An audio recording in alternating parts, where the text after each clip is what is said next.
This is Dan Max at eXp Realty, aka the Trading Agent, and I'm doing a live to be thankful for 2021 that we're still alive, doing well, and also give back. If I want to start this off by, if you have any interest in donating and helping out to some of the fires, the victims of the folks who had their homes burned to the ground, do the fires in West Denver, let me know.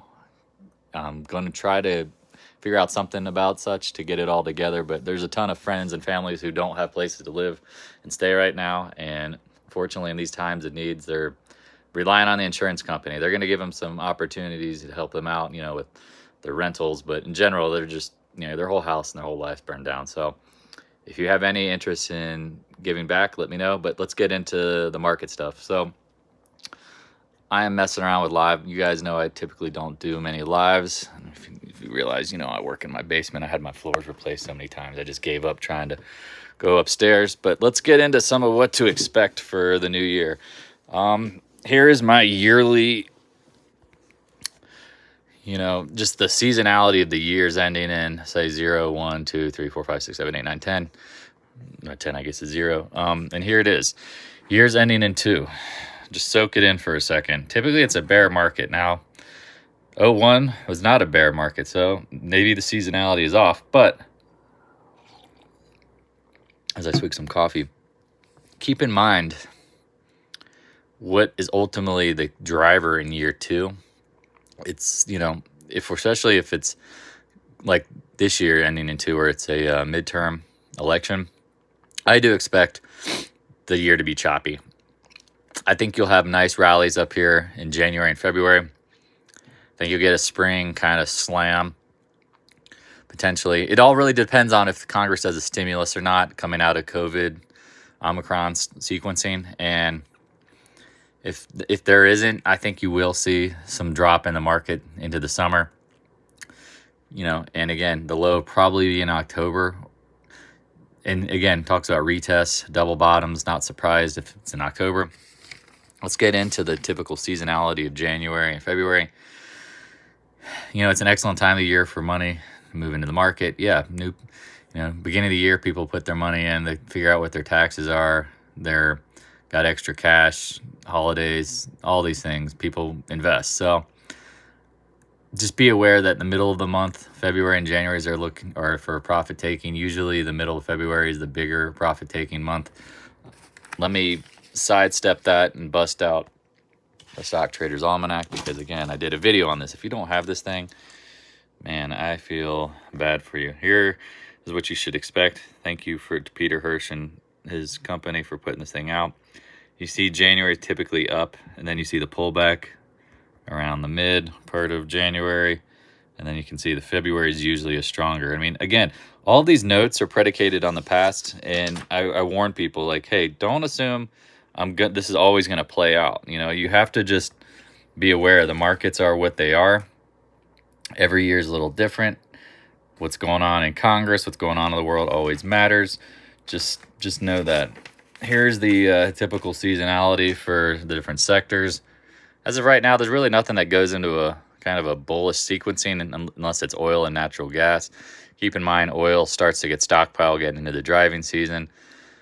And that's about it. So I hope people have, picked up on the videos and started to realize, like, there's a lot to know about the markets. And one of the reasons why I do all of this is to really just keep people aware of what's going on and to be a coach. I'm not really too worried about making money off of this, because I trade what I say I'm doing. And I try to tell people this constantly, like, hey, be aware what's going on. You hit the enter button. You are liable. You are responsible for everything you do.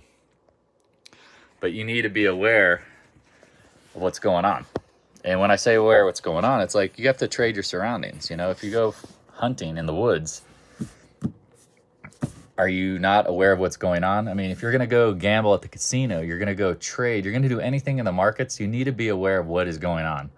And that's why I do this, is to help people give, an awareness of the markets, because there's a ton of trading sites out there, and telegrams and Discord rooms and all sorts of stuff. And they're just trying to give you, I guess, an easy answer. And if you understand marketing and you know anything about marketing, easy sells. Easy is always the best seller. If you want to convince someone to do something, tell them it's easy. If you want to try to scam someone, tell them it's easy. No one understands how hard trading really is until you've done it long enough. And again, the biggest blessing to sometimes for traders is to lose initially so they realize how hard. And the biggest curse is to win right off the start. We've all seen people who've made a ton of money and they lose it all back because they think trading's easy.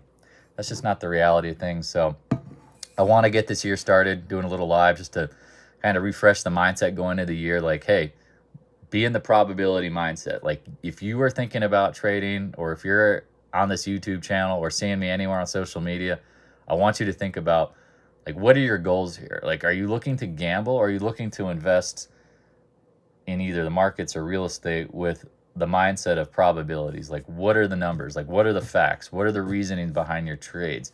Like, do you know why you're entering? Do you know why you're exiting? Do you know why all or nothing trading is usually wrong? Do you understand why markets are literally a gambling game meant to take people's money? I don't think a lot of people really understand that. They think the market is just, you invest in it, you're guaranteed to make money. Well, long term, that can seem like that's what's usually going to happen. But the reality is if you are speculating day to day with short time frames, with options, and you don't understand what you're doing, you are playing the game meant to be, you're supposed to lose. I mean, it's like the casino. If you play enough aggressively the way that the casino wants you to play, you are going to lose. So let's kind of move into real estate here, because this is one of the things that I've been talking about a ton I'm going to talk about a lot this year. Is like, they've printed 40% of all US dollars in the history of the US in the last year. I didn't say that well, but you understand. 40% of the currency was printed last year.